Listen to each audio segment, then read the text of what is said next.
nagpalit ng pronouncement on this impeachment hula-balo ngayon daw gusto na ninyong matuloy pero dati parang you were lukewarm to the idea, but let's start with that how do you feel about this? Should it really continue or it's dead in the water? Tungkulin po ng Senado na umpisahan ang paglilitis ng impeachment complaint. Totoo yan, sinabi ko nung mga nakarang linggo, hindi po ako kampante o hindi ako confident that there will be numbers that will enable the trial to take place. Pero hindi ibig sabihin na tama yung posisyon yan na hindi po matutuloy dahil obligasyon po tungkulin ng Senado na dapat ituloy ang impeachment trial. Uulitin ko lang, tungkulin ng Senado sa saligang batas na ipagpatuloy ang impeachment trial. Kung dahilan sa yan po yan po ang batas at dapat sundin natin. Okay, so let's now go to the fact na mukhang ang sinasabi nila hindi makakatawid ito sa 20th Congress, hindi matatapos ng 19th at hindi tatawid sa 20th Congress. What is the legal basis of this if there is at all? Hindi ko alam, but sa akin dapat tumawid sa 20th Congress. Dahilan po yan ang tungkulin ng Senado. At ang impeachment court ay hindi po kontrolado ng timetable ng lehislatura o ng Senado.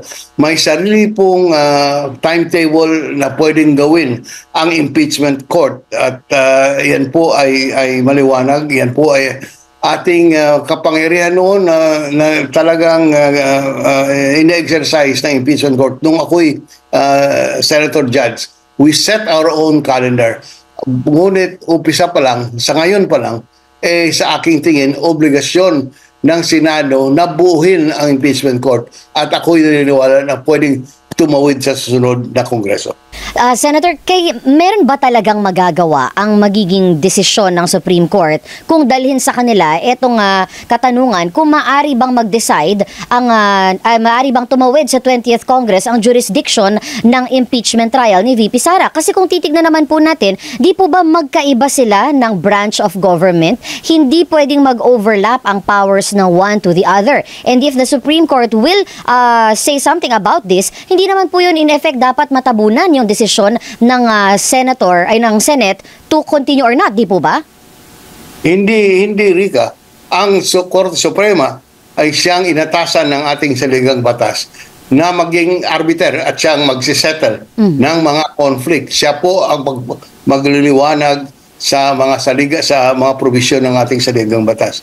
May kapangyarihan ng ating Korte Suprema to correct grave abuse of discretion of any office in government. Kaya po, yan po ang ginagampanan ng ating Korte Suprema. Hindi po dahilan sa magkaibang departamento ay hindi po pwedeng desisyonan. That is our system of check and balance in our government.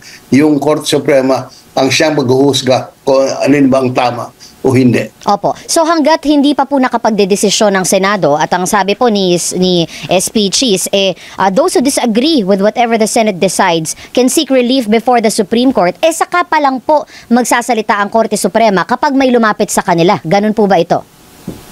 Ang magsasalita ng Korte, tama po yan, kailangan may kaso sa Korte Suprema at ako po'y naniniwala na anuman ang desisyon ng Senado, whether to say that we cannot hear the complaint in the 20th Congress or sasabihin nila pwede, yan po ay dadalhin, ang desisyon na yan ay dadalhin sa Korte Suprema. Senator Frank, nagkaroon po ng survey at lumalabas na an overwhelming number of Filipinos believe that dapat mag-proceed yung impeachment trial against VP Sara. Pero looking at all these delays na nangyayari po sa Senado, parang ang mensahe is dinidribble ba? Ayaw ba ni Senate President Chis Escudero na matuloy ito? Meron bang I mean, we are drowning in legal explanations on why it cannot proceed. Today, June 3, dapat nga po, ano na ngayon they should be constituting the Senate as an impeachment trial court. Di po ba? What gives? Tama po yan, Peter. Kaya dapat ang sundin natin ang sinasabi nating rule of law. Dapat po magibabaw palagi sa ating isipan at sa ating sistema kung ano yung batas. Yan po ang dapat nating sundin. Hindi po yung opinion, hindi man ko political expediency, kung anong nakalagay sa saligang batas, yan po ang dapat nating sundin. At ano ba nakalagay sa saligang batas? The moment na matanggap ng Senado ang impeachment complaint, ay dapat agad buuhin nila ang impeachment court and proceed to decide the case, whether in this Congress or in the next Congress. I can't help but think, Senator Frank, na somehow meron ng mismanagement na nangyayari dito, or at least sa perception ng iba, I mean, you know, you're losing the ball on this particular play. I don't know. Those are opinions. Mga opinion po yan. At hayaan mo na silang mag-isip ng sarili nilang mga conclusion. Would you have treated it differently if you were the Senate President? Sorry? Would you have treated it differently if you were the Senate President, Senator Frank? That would not be a fair question for me to answer because I will be passing judgment on the way Senator Cheese is running his shop. I will refrain from answering that, Peter. No, but it's from a legal standpoint. Ang sinasabi ni Senator Tolentino, who we will interview later, ano po? Ang sinasabi niya functionally tapos na yung kapag hindi natapos ng 19th Congress, wala na, tapos na yung impeachment na yan, and it cannot be considered in the 20th Congress because that will mean na magva-violate ng only one impeachment in 1 year's time. Sa akin po, hindi po ako tang-ayon sa ganong opinion ng aking kaibigan, si Senator Tolentino. Sa akin, ang mandato ng saligang batas ay pag natanggap na ng Senado ang impeachment complaint, dapat agad lilitisin at hindi po sinasabi na dapat tapusin doon sa Kongreso kung saan nabuo ang impeachment complaint. Alam mo to, Peter, Rica, impeachment court, sinasabi nila, mawala ng jurisdiction sa 20th Congress. Bakit? Dahil iba na ang komposisyon ng Senado. Itong impeachment court po ay collegial body. Para pwede mo itong ihambing sa Court Suprema at sa Court of Appeals. Doon po sa Court Suprema, pag may bago mga justices, hindi ibig sabihin yung mga kasong sinumit before the new justice came in, can no longer be tried in the new court. Ganun din sa Court of Appeals. These are collegial bodies. Ganun din po sa impeachment court. Hindi ibig sabihin na nang iba ang komposisyon ng Senado ay hindi na pwede ipagpatuloy. Nakalagay po sa ating saligang batas, pag natanggap na ang impeachment complaint sa Senado, dapat lilitisin tuloy-tuloy. Hindi sinasabi na hindi na pwedeng litisin yan kung magbago ang Senado. Wala pong ganun. Kaya sa aking tingin ay pwede pong ipagpatuloy ang impeachment trial sa 20th Congress.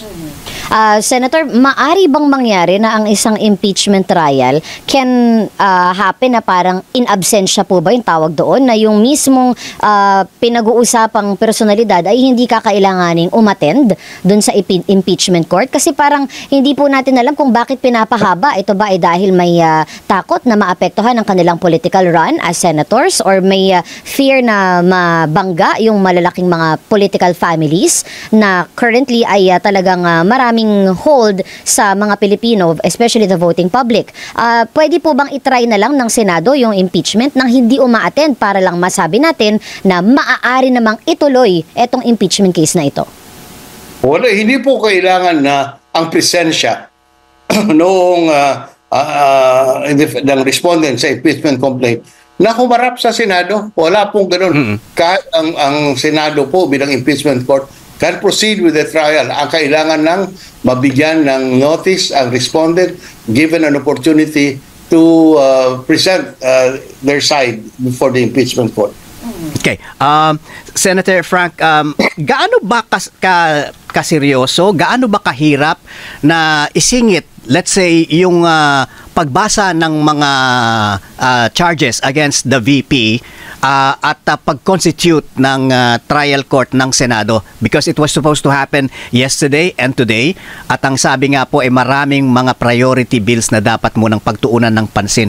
Is that so lengthy na maapektuhan yung ibang mga dapat pagtuunan ng pansin ng Senado? That's a judgment call on the Senate President. Ngunit sa akin, Peter, mayroong sapat na panahon. Yan naman, hindi naman bago ito na ngayon lang hinarap sa atin. Matagal na nating pinag-uusapan ito. Ang basehan ng impeachment complaint ay matagal na pinagdidibatihan. Kaya sa akin, pwede pong mangyari agad na magkaroon ng paglilitis. Hindi po kailangan ang 10 araw, yung 13 po sa impeachment court, pwede na lang sabihin, umpisa na natin bukas. Okay. Pwede po yan. Wala pong makakapigil sa kanila. In fact, that is consistent sa kanilang tungkulin sa ilalim ng ating saligang batas. Nabanggit ni Senator Cheese na plenaryo na ang siyang magdedesisyon. Dapat bang pagbotohan pa po yan? Well, yan po ay kailangan pagbobotohan dahil mayroong impeachment rules, mayroong rules on impeachment, and that can only be amended by a vote of the majority of the impeachment court. Halimbawa, yung 10 araw na binibigay para sumagot sa impeachment complaint, yan po ay nasa rules. Ngunit, pwede rin baguhin yan ng mayorya sa Senado, sa impeachment court. Ayun, okay.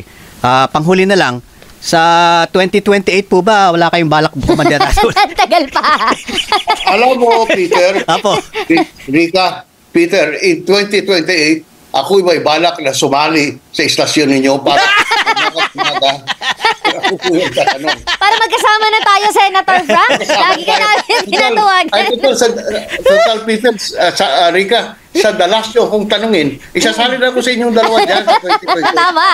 Tatlo na tayo dito, Senator. Teka't pag-iipunan na namin yan, Senator TF. Frank.